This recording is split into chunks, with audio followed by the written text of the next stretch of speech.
Okay, I think I have... Oh, wait, one second. One sec. One sec. Alright. There we go. Okay, I think I think I sound good. You guys in chat tell me if I sound off. Yeah, it's getting to me a while. I'm not even used to talking with this headset. Oh boy. Oh boy. So yeah, I'm back. Yeah, sorry guys, it's a bit weird. I haven't been able to stream the last few days. It's just me, or did that sound particularly loud and sharp? Oh well. But yeah, so I haven't been able to stream the last few days. One time I just ended up getting really late, and I was like, God, I want to play like something casual or whatever, just kind of like have a chill stream. But I couldn't figure out what game to play, and it was super late. I was like, oh, I gotta sleep. Hey, Lou Reed, good to see you in the chat. And then yesterday I was like, okay, I'm gonna try to do this again. But then I was dealing with my headset, you know, having technical difficulty issues. I was like, God, it was driving me crazy. I was like, I'm not playing with this thing, like being distorted in one ear while being quiet in another. Like, it was like, I can't take this. And it was just so frustrating. I was like, I can't try to angle this or try to make this work anymore. So I'm like, I gotta get something new. So I did. Sounds good on your end? Oh, good. Yeah, because I don't know how much my headset is going to change how audio sounds on your side, right? As well, I don't think it affects my mic either, but you never know. I tried to double check to make sure that the mic on this headset is disabled. It actually does come with it. Now, the old one I had didn't have a... Actually, I think it did at least. Where did I put that old one? Oh, God. I don't know where I put that old thing.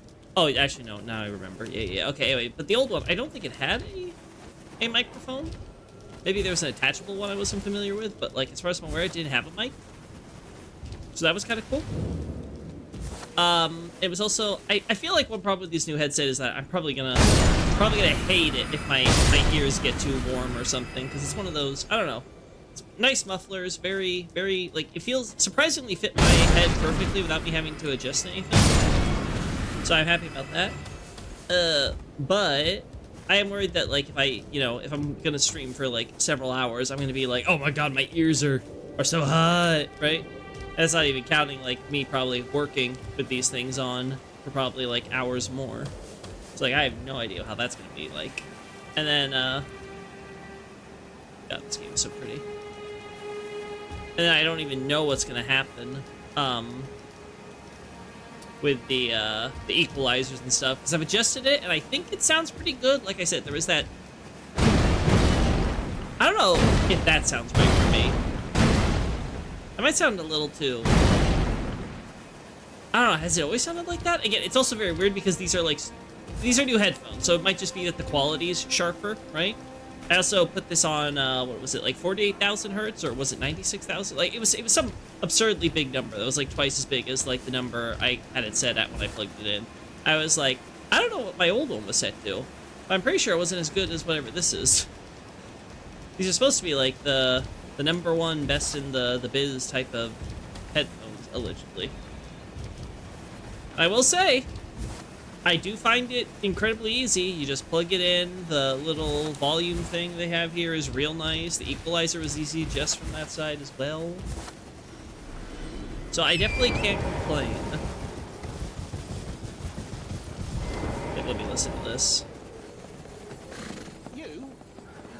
Oh my God, shut up! Stop pretending you... Why won't anyone look me in the eye? I'm never gonna look you in the eye, you asshole. You're not even useful. Damn demi-humans thinking they have rights. No, but yeah, it was very weird first putting this on, actually listening and hearing like very small sounds when I was doing my dailies for HSR, and I was just like, oh, I can hear like the echoes on the steps. I was like, they never stuck out to me before. Oh, right. This isn't Night Rain. Lol. I actually need the horse to jump around. But yeah, so far, I'm not noticing anything where it's like, oh, that sounds like, oh, crazy off. Like,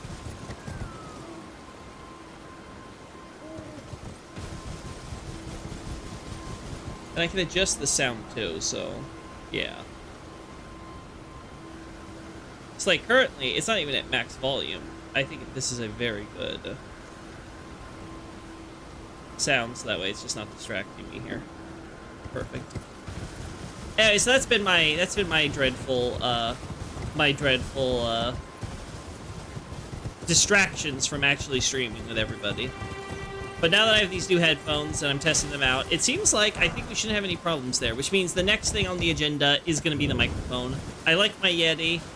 I've had this for a while, and with the new ARM setup, I think the Yeti's working better than ever before and is so much more hassle-free, I guess would be the word. Like, I'll be honest, I thought this ARM thing was going to get in the way and be really obnoxious. It really doesn't. It's really convenient. And, like, this isn't even, like, some, like, crazy one. This is, like, I thought it was cheap the one I was getting, but, like, it works remarkably well. But yeah, I think I'm going to have to now work on getting a better quality mic for you guys, because I think you guys deserve to not listen to me sound like shit.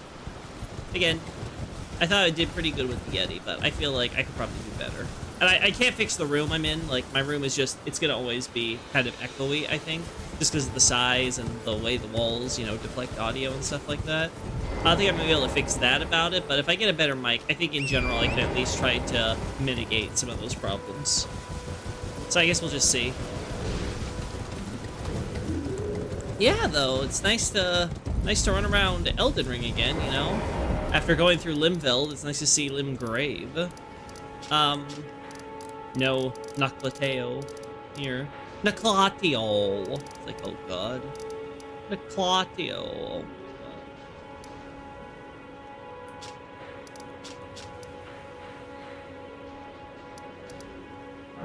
Alright, let's go from here. I hope everyone else is doing swell. Alright, let's see. Oh, I didn't test the camera. Whoops. Oh, okay. That's fine, I didn't need the camera anyway. So I've put forth in the past that you could have Noclateo be like here-ish, right? Like around this area.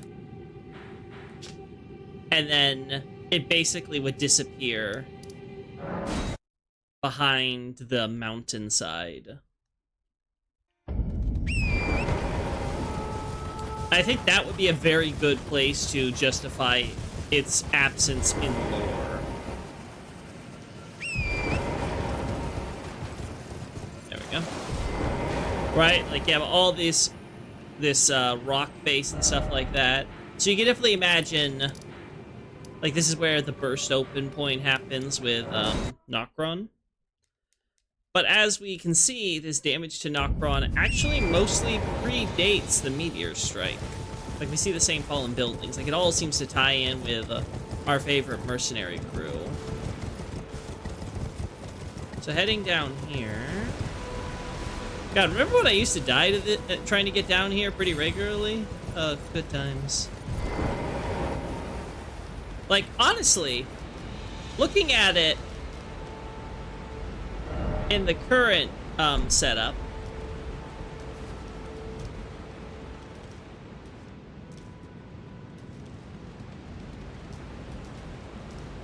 it's really not that out of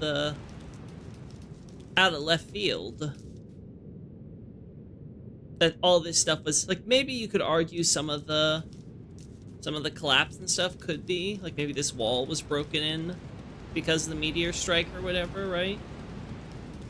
But considering that we know the exterior is basically the same, I doubt the interior has changed that much in the formulation, right? So you can definitely imagine... Yeah, see the knocked over buildings there. I'm curious as well what the foundation would look like here. It kind of looks like there might not be a floor, like they just kind of they put fog over and it's just empty void. I would not be surprised if that was the case here.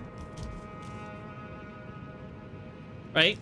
But if all this stuff is already kind of knocked over and collapsed and stuff, right, before we even enter, well, you know, entered into that building in that room, that's obviously built into the wall proper. Ah, yeah, this is what Xavier was talking. So yeah, this isn't like a, I thought this might be a lion face from far away, but no, it definitely looks more abstract. Closer you get. Ah! Yeah, okay, so these are, howdy Xavier, good to see you, speaking of the devil. Anyway, so as I was saying, I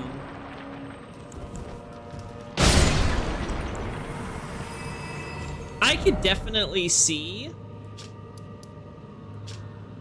Nuklateo being somewhere behind all this. Like, on the other side of this rock face or whatever, is that, you know, until this point, unseen Eternal City, you know? The Lost Capital.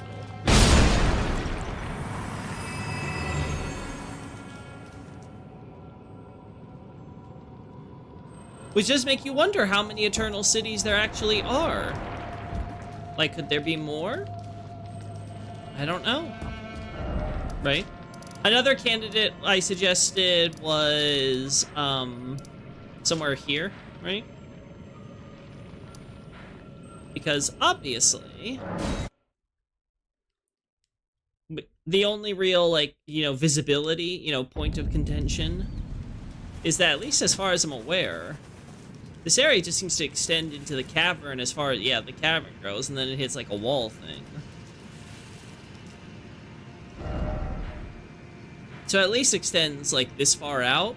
So maybe you can make an argument that on the other side of this rock cavern here would be where this other Nuklateo would be, and it had sunk at some point, right? So again, somewhere here you could maybe get away with having the Eternal City exist there, right next to Far Missoula, which of course is down in the sky.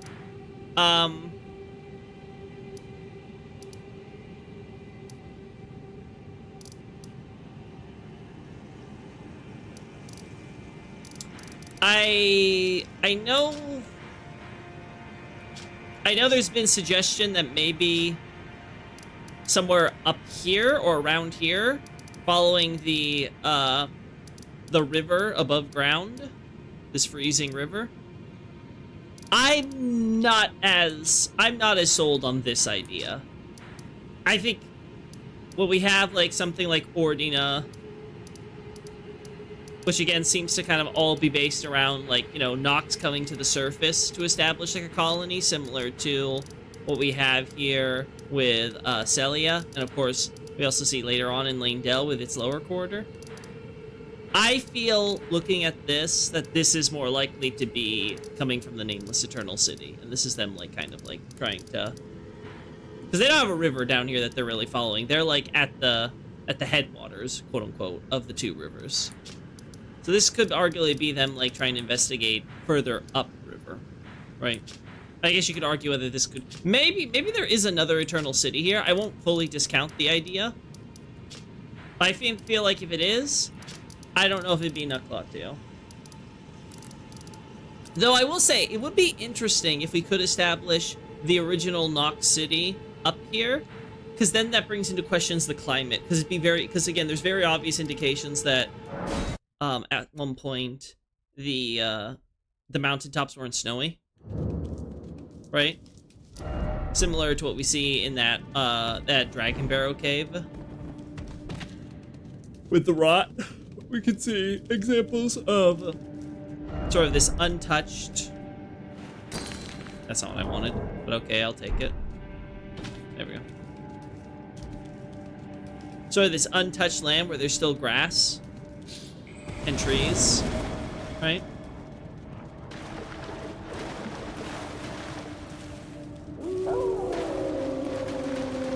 So you get this sense that,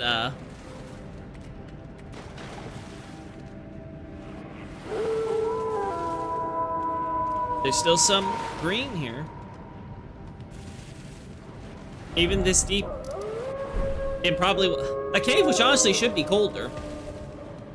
Right? But it seems to capture the land as it was once upon a time. We have even a few perfectly ordinary conifers here.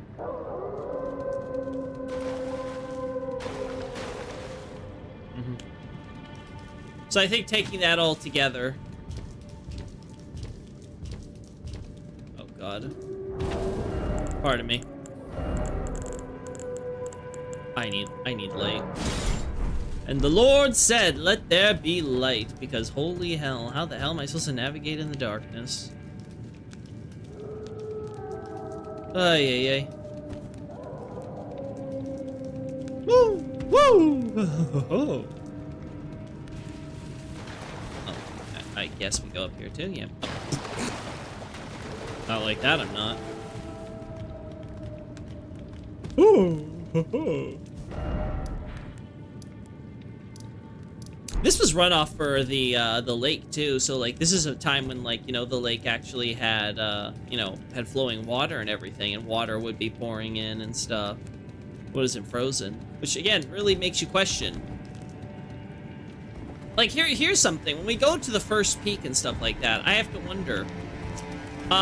First off, what formed the mountaintops the way that the mountaintops are, you know, compared to the rest of the land? Like, why is it the rest of the land like descending to lowland? Like, why is it like everything ascends to reach the mountaintop level? I think that'd be a good question to have, is why the geography is the way it is.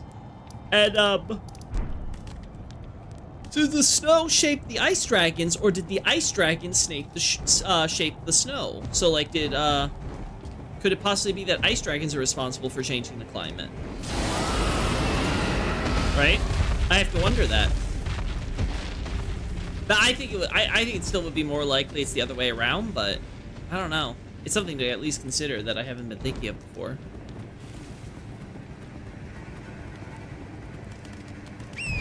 Oh, wait.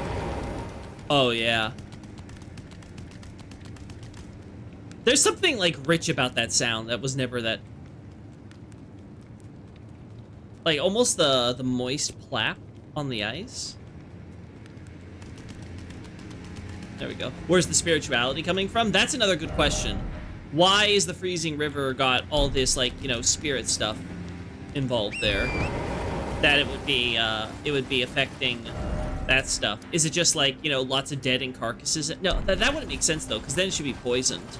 That's what we see in other places. Like, why wouldn't the water be poisoned? If it was like because of dead bodies or something. Did you think all that? It would. You think it would be more like how it is here at Stillwater Cave, right? Which has the same concept, right? The lake, everything in the lake, it has a valley of defilement type of like. Eventually, it all ends up here, where it's all that stagnation and runoff and detritus and all that nasty stuff accumulates there, which is why that area would be poisoned. But that doesn't make sense in the case of Spirit Caller Cave. So there's something else going on there. Very good question. Yeah, but like when I look at all of this, I would be like, okay, if there's an Eternal City there, it might be something separate. I don't think it would be Noclateo. Again, I lean toward Limgrave. I don't think Caelid works. I considered Caelid, but I'm like, no, I don't think you can make Caelid work with the Ancient Dynasty, because again, then the problem would be like, where's Noclateo in the base game, right? Like you need Noclateo to be somewhere it isn't already.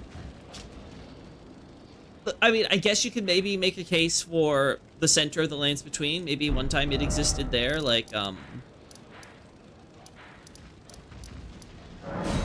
guess you could maybe say like, oh yeah, Gravesite Plains or something. Beneath Gravesite Plains, right? I'll be honest, I don't know if I buy that. Though again, there is some flexibility, just because, again, now let's shrink the landmass to like this, right? Like it takes up about this space here. And it's not impossible. I don't think it's very likely. I can believe that first peak was originally icy, then the dragon spread it or something. Ooh. That could contextualize why it's called the first peak, right?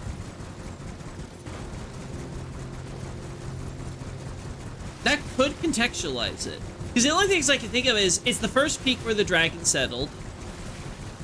It's the first peak that was formed in the geology, but then that would question is what sort of would what could have possibly happened that would constitute there being a first peak, you know, of any note, versus just a bunch of different peaks forming about the same time, right?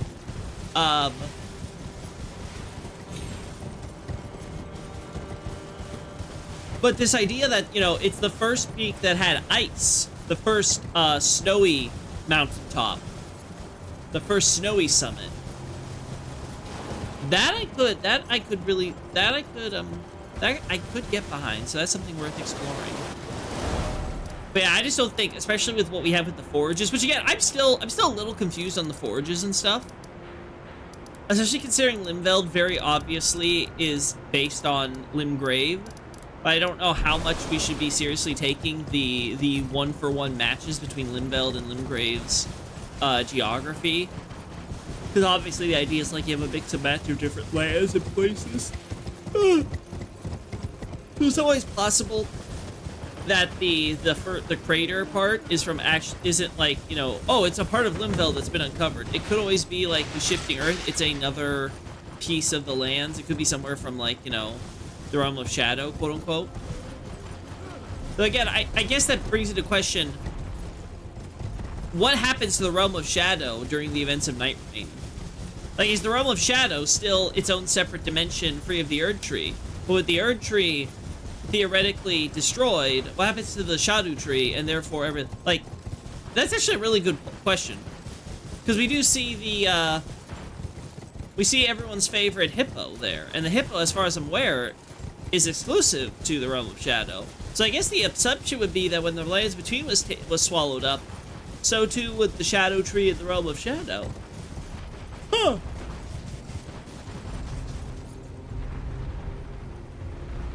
So they really did want to... we could have had entire assets from the DLC used in Night Rain, and they really tried to avoid it, huh?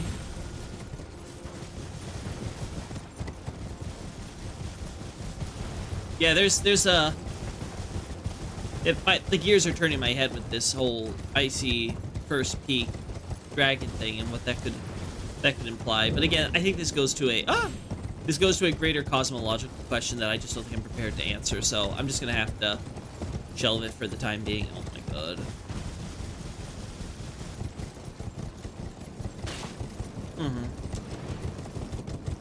And then I wonder.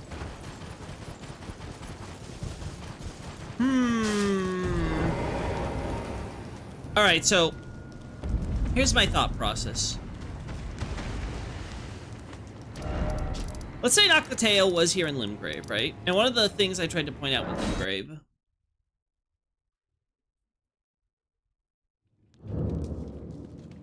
No, well, wait, with these runes here, these are also... These the only questions I would have is, you know, when was the Ancient Civ formed? I assume it's after Noclateo would have, quote-unquote, sunk, if we were to go with that idea. So that's... Oh.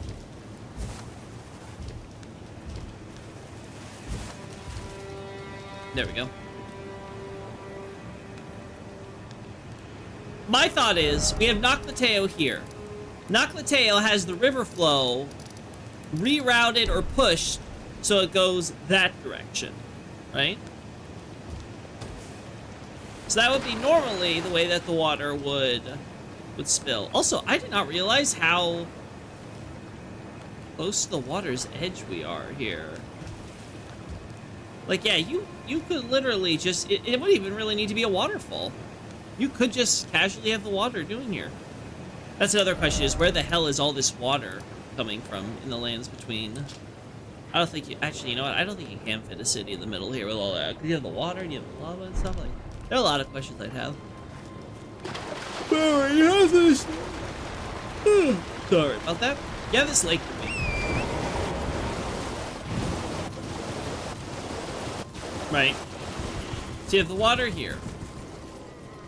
The water is currently overflowing this way. Oh. Oh. That was another loud, sharp noise for me. Anyway, so you have the water flowing this way. Oh my god.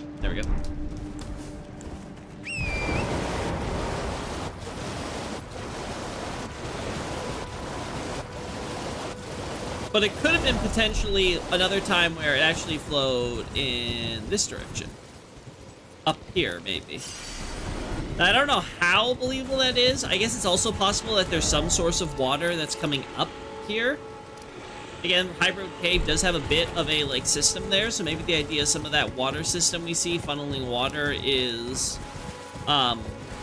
it's working itself upward, sort of forcing itself up. And that's the cause of the water now. Otherwise, I could definitely see a case, because I guess there'd also be a question of why this ravine exists. Like, is it exist because of the water flow and it created this ravine? Or is it due to other reasons?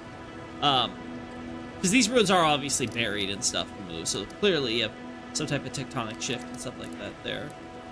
Yeah, I wonder if the idea could be that Eternal City existed here and all the water dumped here fed into like a type of underground reservoir of sorts, you know? Because you have the moat and stuff that surround the Eternal City.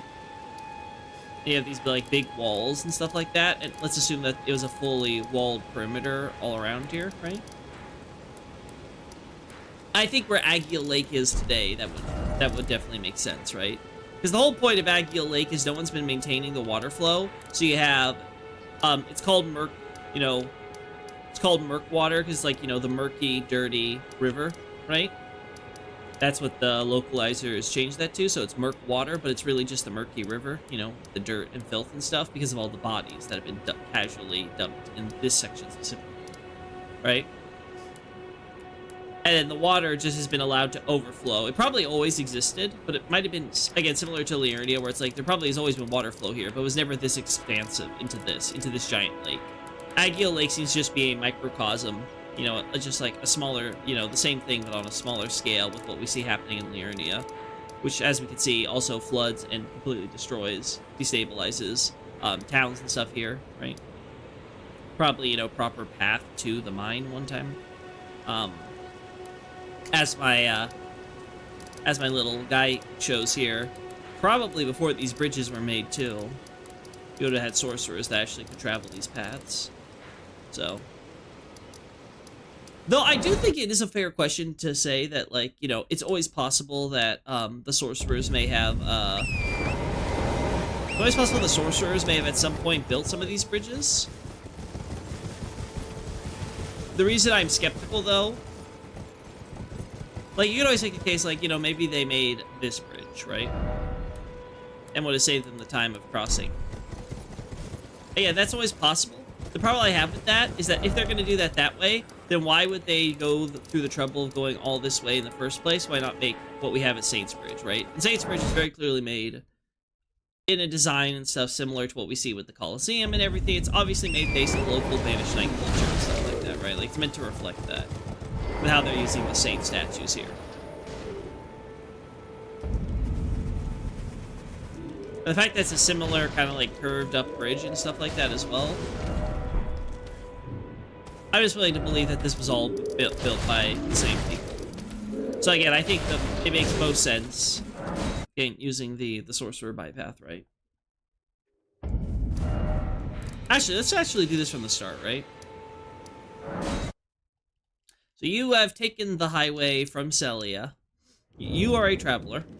And you've traveled all the way from the highway in Sellia. Right? With your nice cobblestone, right? Oh my god. And then eventually, your highway, this highway, reaches its end. Yes, I see you. Go away. And now you're entering Erdtree Highway, right? So this is all later, right? This is like additions or maybe even revisions, right? Let's assume that this is just, you know, renovations that have been made to kind of fix up the highway, like we see, you know, later down here, where the singular, you know, the bland stone gets replaced more with this Erdtree cross tiling, right? So around here is where the highway ends. Maybe you could argue it actually did extend once upon a time further in, and that's just been, you know, lost for whatever reason.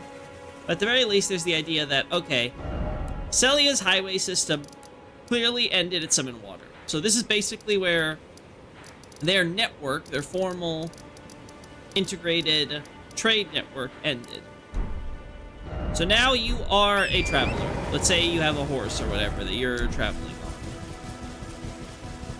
Instead of taking Summon Water Village and then heading out west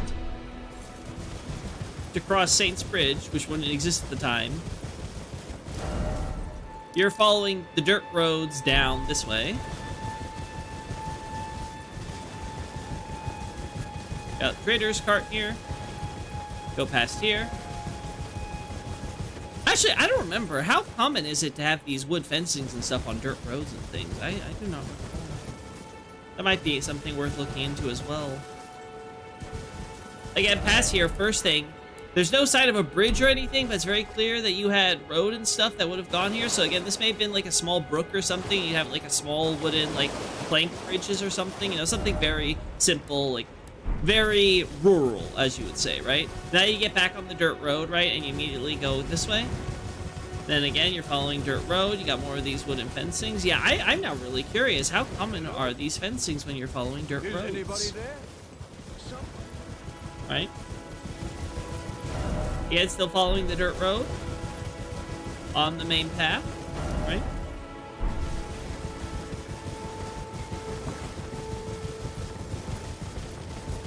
Alright, you made it all the way up here. Now this is where we're again back to Erdtree Highway. So it's a little hard to kind of get ourselves back onto where, again, you're a sorcerer. You've made your long trek across these eastern fields by the Mistwood and stuff. If you were passing by, you might have been curious when a Erdtree, a minor Erdtree was showed up. It may have established a village here. Try to study the Erdtree, and then you have find the river well next to it and discover all the interesting arcane stuff happening with like the spirit, ancient dynasty folk there. And maybe you would have become founded a little country here in your little nook called Eohede, maybe.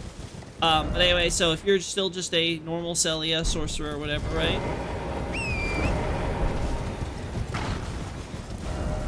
And you're just traveling around here, you know, you're doing your stargazing research, right?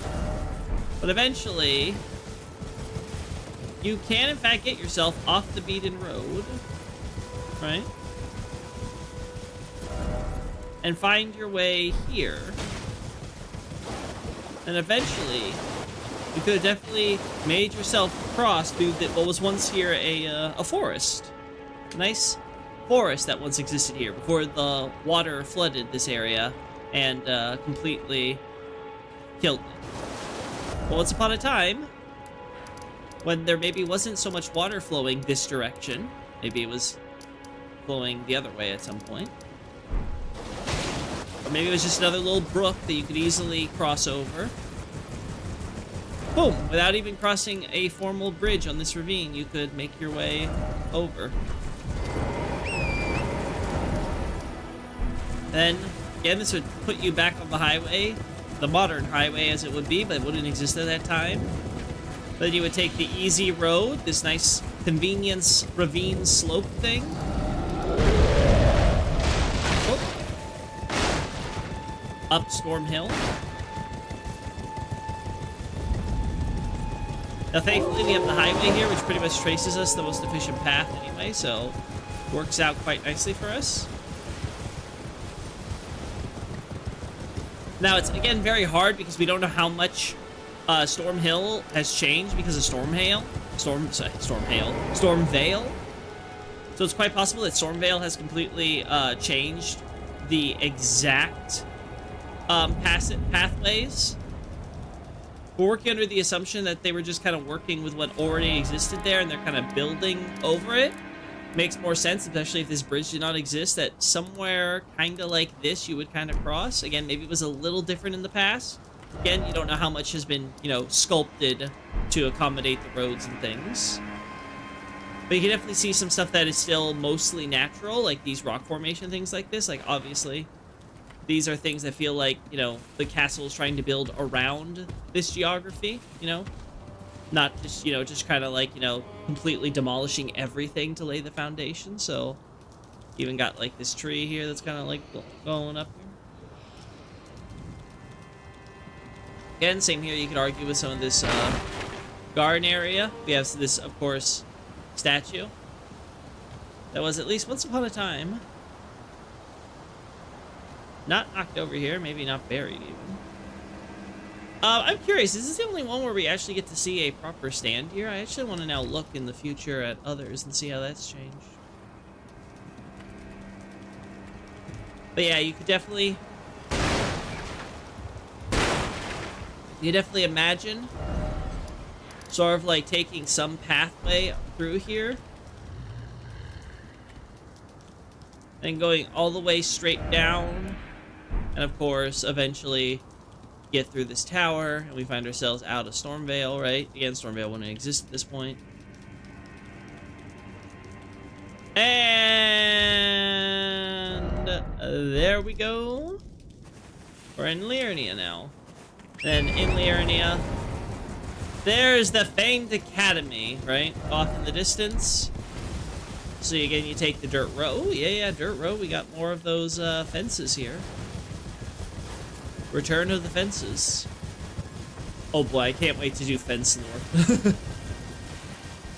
Oh, good old-fashioned Aldia lore. I'll be a fence sitter. But yeah, you go down here, and now we hit, of course, stone and stuff as we enter the Lascar territory, right? And again, because of the way roads and stuff would have once split, so around here-ish, and before there was all this overgrowth and stuff into the ruins. Yeah, road here. It's just a little tough to figure out the exact spots to make that work, but basically something like this. Then we get back on the dirt road here by the Purified Ruin area.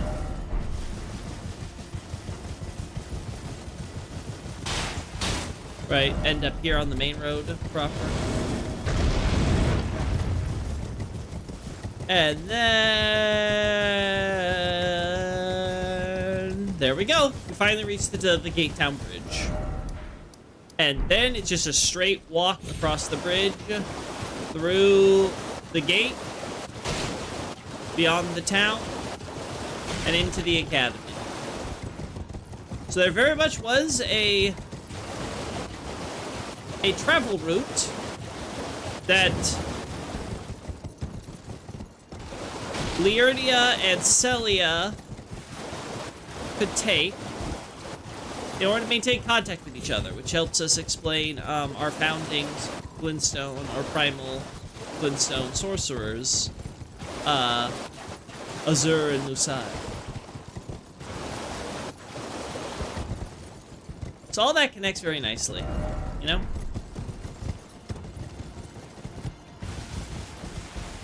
And again, the reason why I got on such a tangent about this was just to kind of highlight, we have so much here on, like, you know, history and stuff, but when we're talking about, like, Noclateo and things like that, the question would be, when did this water start flowing down here this way and become something that needed to be managed? And if the city was here, could it be in any way responsible for why that water exists? Because then I could definitely believe that, you know, before there was, before you have any astrologers or Nox that could establish a place like Sellia here. Before any of that, there might have been something else that was happening here. Now, I'd have to try to develop that idea more, though, if I really want to kind of, like, you know, really, you know, hone in on this. But I'm not, again, I think because of the nature of both Elden Ring and Night Rain, I don't think we're ever going to get any more. I think this is probably the closest we're going to get is, like, these vague illusions. Maybe, who knows, maybe the Elden Ring movie is going to make the city return. It's going to become an important plot point or something. I don't know. But, until something like that happens, I think that's where I'm going to have to end it in terms of finding Noclateo's, position. Noclateo!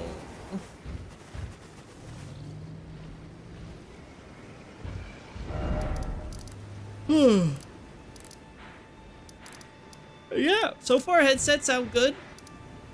No problem. Again, I think the only issue that I'm having is that I'm yawning so much, chat. I'm very sorry. I didn't want this to turn into a yawn ASMR stream.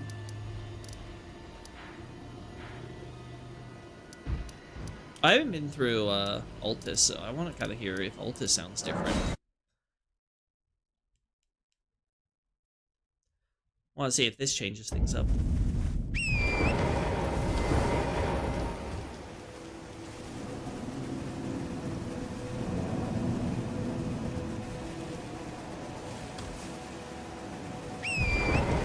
Yeah, sounds good.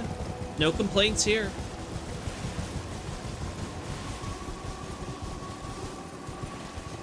Always funny when you find the odd breed grass in Altus Plateau. Whew. Just one of those things where it's like, oh wow, some stuff that's still green.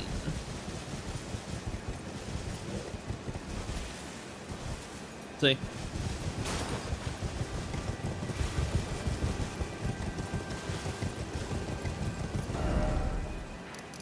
Yeah, this 100% doesn't work. I'm playing Night Rain with my uncle, so sorry that I'm not super active in this. No, that's fine, Xavier. Like I said, this is a test stream. If you guys want to, like, you know, sit in, listen to my ramblings, great. Want to give me feedback about, you know, anything that could be going wrong, great. But, like, you don't have to. This is mostly for myself, like, listening as I play the game. And so far, yeah, it's taking a little getting used to because it's a new setup. But I can't say that what I'm listening to is bad.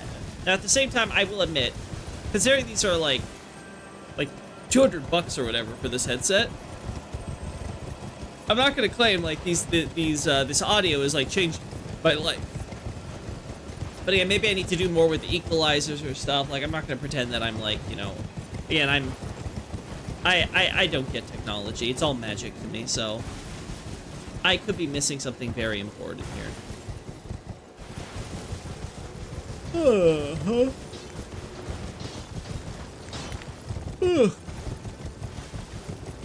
But yeah, considering like I'm almost done with like the main story of Night Rain and stuff like that. Again, it's not like the lore is too crazy for like, you know, going back to Elden Ring stuff, but with things like Naclatio and all that, I am very happy. I definitely think there's some good stuff to chew on here.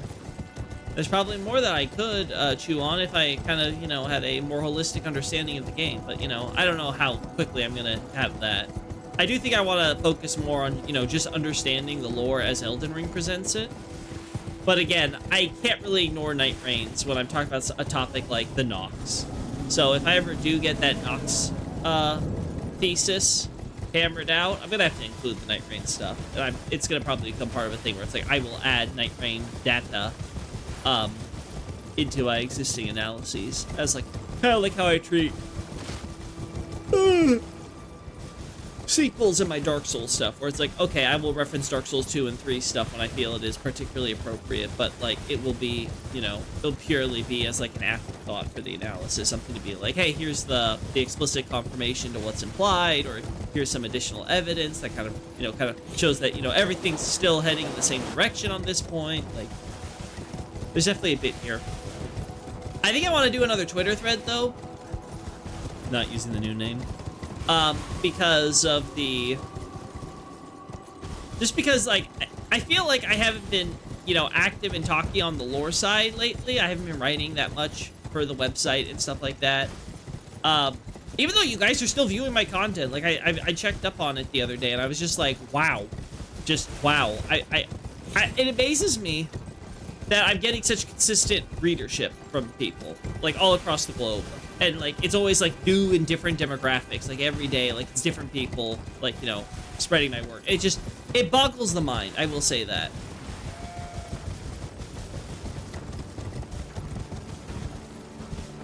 But, you know, putting, you know, that kind of aside, the actual, you know, content that I, like, new content to pump out, I think I could probably, now that I've talked about Noclateo, probably want to start talking about the Fallen Hawk Mercenaries. Might want to start talking about maybe Night of the Black Knives or the Mausoleum, the Wandering Mausoleums and stuff like that. I think that could also be a good topic to broach. I have to double check though, because I don't even know if I have a lot of screenshots for it, but okay. I mean, it all would tie into Night of the Black Knives probably, just because of like the positions of the Wandering Mausoleums and stuff like that. So all that's going to be interesting in its own right.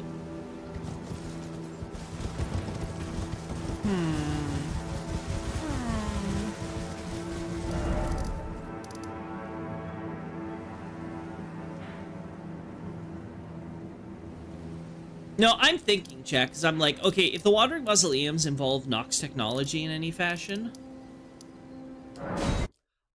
I have to think that the Halig Tree project is really early, because you can't have the Halig Tree project happening without at least Ordina being in the loop. You'd argue the same with Castle Sol, right? Because it, like, directly oversees the Halig Tree, right? But there's just no way Ordina wasn't roped in from, like, the start.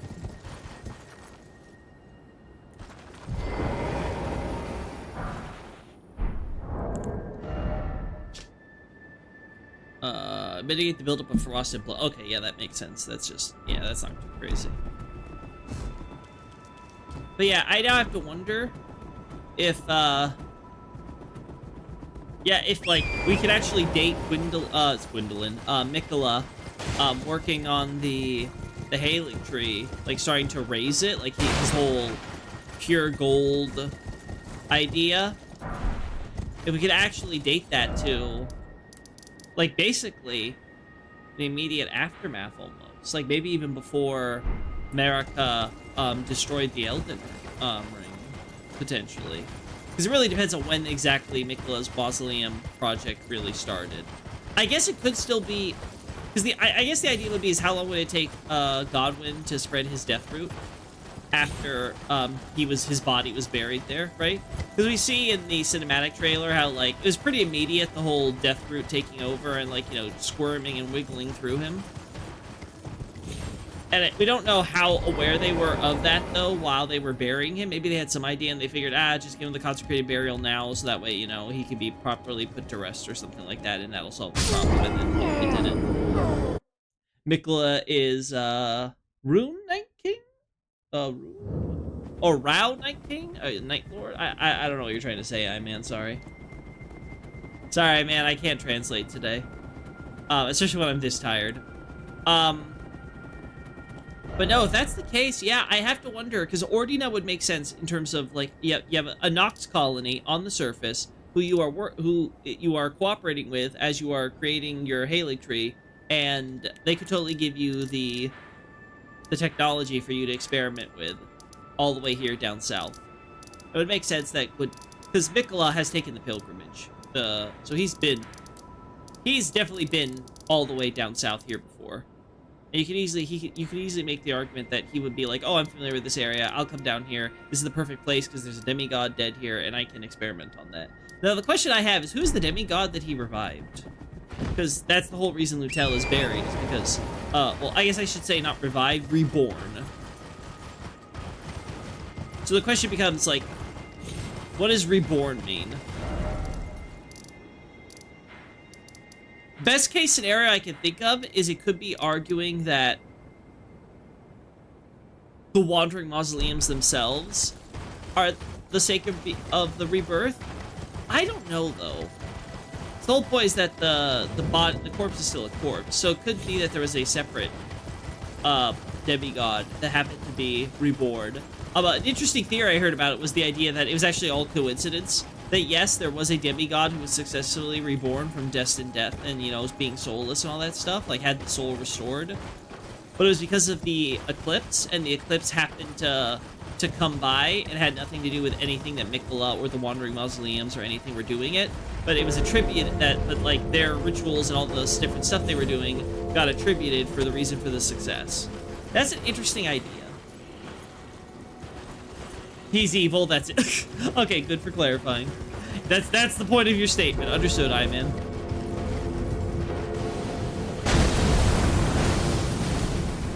But yeah, looking at all of that together, I definitely think that there's a case to be made for, like, a really early... Because the thing with Wandering Mausoleums and stuff like that is that, like, okay, Miquella figures out what's going on with Godwyn. He starts experimenting with trying to bring back soulless demigods because he's trying to do that with his brother as well, like with the sword and stuff like that. And And we see stuff like the Ariza or whatever with the Death Brood taking over. Obviously, they probably figured it out by the time they saw that Minor Erdtree was dying, which might also explain why we have, like, the Ariza Heroes Grave with the sword here, which kind of gives the... All of it's kind of tying into the sense that, you know, Miquella at the capital in this area is, like, trying to think of ways to try to solve the Godwyn dilemma.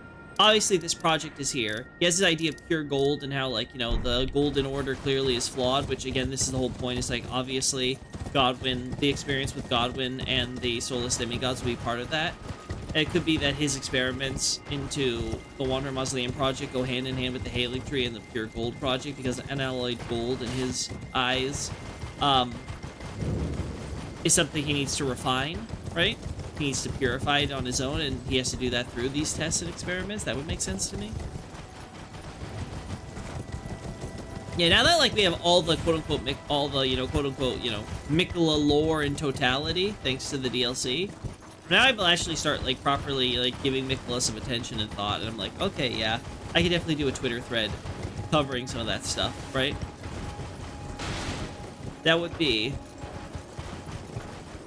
that would be nice. But yeah, with how tired I am, chat, maybe I am gonna... Like I said, it's gonna be a short stream, but it may be really short at this point. What else? What else can I cover that I would want to cover? I probably want to discuss, like, the reasons, my thought process on Radagon. Because not like, you know, like, oh, how did Radagon come to be? Because I'm still not entirely solid on that. But, like, sort of maybe why I don't think Radagon is as early as some people have posited. Like, some people say he's always been with Marika. Some think he's been there since the Giant War. I have my doubts, right? And I think my skepticism were well founded. I was like, I'm sorry, it doesn't look like the Eternal Cities sunk. You know, the Eternal Cities in this context being the only three we knew at the time, which was Nameless Eternal City, Nokron, and Nokstella. And I was like, I'm sorry, it does not look like any of these cities sunk from the surface. I'm like, these just don't work. None of that really, you know, jives. And then we get, like, a new city where it's like, oh, here's a city that perfect candidate for actually sinking. It's like, okay, there we go. It's not referring to Nokron, Nokstella, and Nameless Eternal City. When we're talking about, like, the, you know, we're talking about the Nox being destroyed to the underground. It is talking about this. These people who are living in this civilization. A large capital, larger than any of the other ones we've seen, at least, based on, you know, going one-to-one with the game size. And this city is the one that had been quote-unquote sealed underground, which kind of tells me some active role in trying to force it from the surface into the subterranean area, where it seems to have remained ever since, up until the events of Night Rain forced it to come back to the surface thanks to timey-wimey time-space shenanigans. So all that tells me that, some Miquella lore better than others. Yeah, that's for sure. But anyway, some of that tells me that, God, I lost my train of thought. Damn. Sorry, chat. Again, I know I'm tired. What we're talking about? No, Miquella. We're talking about... Oh, God. Yeah, I completely lost my train of thought. Oh yeah, I'm talking about Radagon. So the point was that, like, you know, all this stuff on, like, why Radagon is so, you know, early versus, you know, late, in my view, and all that stuff is, like, I think there's just so many problems in certain terms of, like, you know, when exactly Radagon comes to be, who Radagon is as a character, what is motivating Marika and Radagon to do the things they do. And I think taking that all together, I'm like, I just can't imagine them being so early as the Giant, or since, you know, Marika came to exist. I just don't think any of that's just well-founded enough, right? Compared to something like, you know, Noclateo, right? Noclateo is so well established being like, okay, this is an Eternal City, which saying, right? Yeah, I was on the Noclateo thing, but it was all about the Radagon thing, which is what was, like, you know, throwing me off. But yeah, the whole point with Noclateo is what I'm trying to point at is that, like, when I have my skepticism about things, even if it's may not be exactly in the way maybe I'm thinking, because, like, I was thinking, okay, well, maybe it was, like, at the city, but it was conventionally destroyed, and then, like, you know, the Nox, you know, kind of, like, you know, fled underground as, like, you know, like, some people who survived, you know, I don't think it's a good example necessarily, but like a Sodom and Gomorrah situation, right? You know, you got like, you know, Lot and some of these, like, who are like, you know, leaving the city as it's being, you know, fire and brimstone coming down upon it, right? So it's like, as all that, like, you know, apocalyptic stuff is happening, maybe some escaped underground there. Like, that was something where I was like, okay, this is like, you know, sort of like the alternative I would posit based on what we have. Like, that I thought would be the most minimalistic interpretation you could have there, right? But now we have a good reason to be like, okay, yeah, sinking is not totally unfounded. It would be this city, not all, you know, all the cities, as some people have suggested, because that just doesn't make sense with the evidence we have. So it's like, okay, we have another candidate. Another actual eternal city that had actually sunk, right? And again, the I don't remember if this is the case in English, but the JP definitely never actually says like an eternal city sank in those words. They always focus on the Noxus of people who were quote unquote destroyed. So like their civilization, everything about them was collapsed and forced underground, essentially. So yeah. But again, going back to you know, Radigan and stuff like that, like I think I have good reason to be doubts. Now again, there's an Elden Ring movie. We don't know what's going to cover. Again, I said the same thing about Night Rain. And in many ways, you know, Night Rain is not, you know, covering a lot of lore or anything. So maybe this Elden Ring movie is going to be the same thing, where it's not going to be able to tie into anything. It's going to be, like, its own separate thing, and we'll all hate it, because it's going to be, like, you know, some terrible, like, fanfiction level type of content. Who knows, right? But assuming that it is going to actually be, you know, decent, and maybe have some, you know, lore revelation, stuff like that, who knows? Maybe we'll get more stuff on Radigan and how early he was around. Who knows? Could happen. I guess we'll see. I've talked about Gelmir on my website. Oh, Ancient Civ is gonna be one I want to talk to, like Ancient Dynasties too. The Fairy Rivers in general are also curiosities to me. Honestly, though, I do want to cover astrologers, though. Like, Lyrian Civil War and astrologers, like, Lyrian Civil War and Radigan are both, like, half done. I want to finish that. I want to get to finishing my Dark Souls 3 stuff, though, as well, now that I've mostly finished Dark Souls 2, but, you know, trying to work out some other stuff on the side characters and things for potential, possible, theoretical, Dark Souls 2 book in the future, so we'll see, if I'm able to get that off the ground at all. But yeah, we have, we're in July. There's 5 months left of the year. I have a lot of stuff I want to work on still. I really hope we get to it, because I also want to do Bloodborne as well. I want to at least come out with one Bloodborne article this year. But yeah, until then, I think that's gonna be it for the night. Again, I'm tired. Again, sorry, chat. Sorry, I'm like, you know, halfway incoherent, you know. Thank God I don't drink, because my goodness, imagine if you had tired and drunk Loki. Like, God, you would... I think all of you would just absolutely, like, lose it. You'd be like, what the hell is this madman rambling about? Because then I would be like, you know, I'd be, oh, Dad, stupid manga. Why did I buy all this manga? The shelf space yet for it. Glad we avoided that you know, worst timeline. Nobody wants to watch me make a fool of myself in that way. Alright, but again, thanks to everybody who did tune in just to kind of listen, make sure. I'm very happy with the new headphones and stuff like that. Hopefully we can get back to our normal Night Rain programming sometime soon. Or maybe not. Maybe I'm gonna... I have been wanting to take a break from Night Rain a bit. I know I'm like really close to finishing it up and stuff like that, so I don't want to like take a giant hiatus or anything from it. But I do kind of like, you know, want to pace myself where it's like, okay, I kind of want to just, you know, like, be able to, like, you know, unwind with other games and stuff like that. So, I don't know. We have a backlog and stuff. Movie will be super fanfic. I'm so worried about that, man. I am so worried. I hope not. I hope it's going to be something where, like, it will be... Like, okay, best case scenario, it's something where Miyazaki and Martin will be involved at least on the tertiary level, where like they're laying out the key plot points, characters and stuff like that, and they're giving the final approval on the script to make sure to be like, okay, yeah, this is good, this is all consistent with the lore as we want it, and it has like everything that we'd want in the script. But then it's gonna have like Hollywood coverage on it. It's gonna be like, okay, here's how Hollywood's gonna make it all work out as like, a film and budget it and all that and cast it and all that stuff. Now, do I have faith for them when it comes to the casting and the content and the script writing quality? No, which is what makes me scared. And why I feel like, yeah, it could end up being very fanficky. And if Miyazaki and Martin aren't involved whatsoever, then oh god, who knows what we're gonna get. I don't even know if we could even consider it quote-unquote canon, depending on how... let's just say that the Dark Souls comics have kind of scarred me, where, like, I have absolutely zero faith in anything that, like, American writers can come up with in terms of both understanding these From Software titles from Miyazaki and, actually properly, writing for them. Good, like, filler material, even putting all that aside.